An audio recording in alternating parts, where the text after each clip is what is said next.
Hey, North Coast, my name's TJ, and this week we're going to spend all of our daily doses looking at different facets of grace.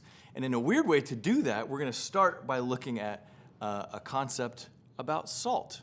And you're like, that's weird. It is, but Jesus goes there, so we're going to go there.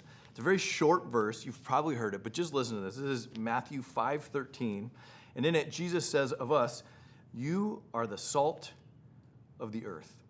And you're like, how does that pertain to grace? Well, we need to have a better understanding of salt. So I would say it in this way.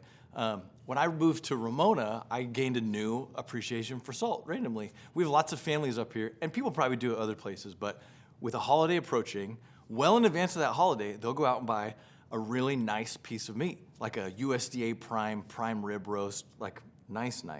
And they will let it sit in their fridge above a bed of salt for like 30 days. And now meat that should be decaying, decomposing, rotting, filling with disease and bacteria and all that stuff, instead is being affected by the salt. And that salt's effect on the meat is that it's preserving it. It's adding flavor to an otherwise bland meat. And the concept here was well known when Jesus was saying this, but it's been lost or diluted over time, and we just need to remember that same thing. What Jesus is saying to us is not, if you're a Christian, this is what you have to be. It's as he's given us his grace. Now what we get to be, as we fill up with that grace and then give it to other people, is we get to have a preserving effect on a dying, decaying world. We get to be people, this is interesting to me, who bring flavor to a dull and bland world.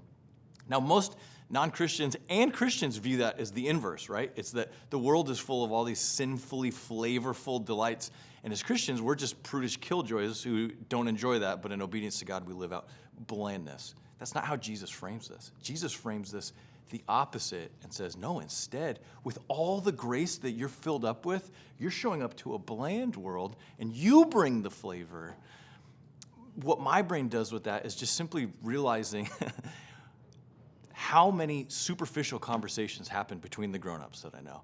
How many adult conversations are just etiquette and politeness and meaningless, or just about tasks or goals or survival-based things.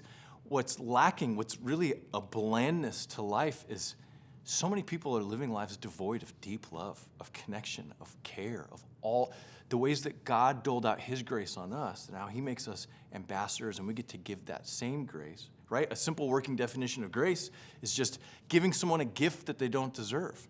We are salty, or we are grace givers every time we love someone when it's unwarranted, when they expect harshness, instead they receive our forgiveness.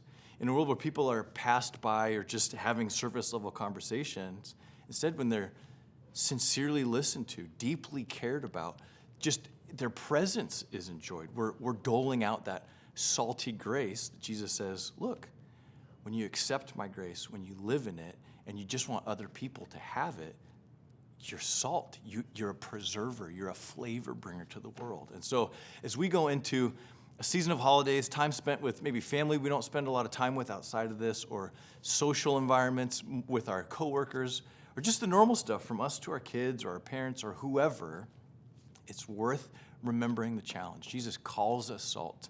Let's let the grace that he gives us cause us to be salty to those around us. We'll see you next time.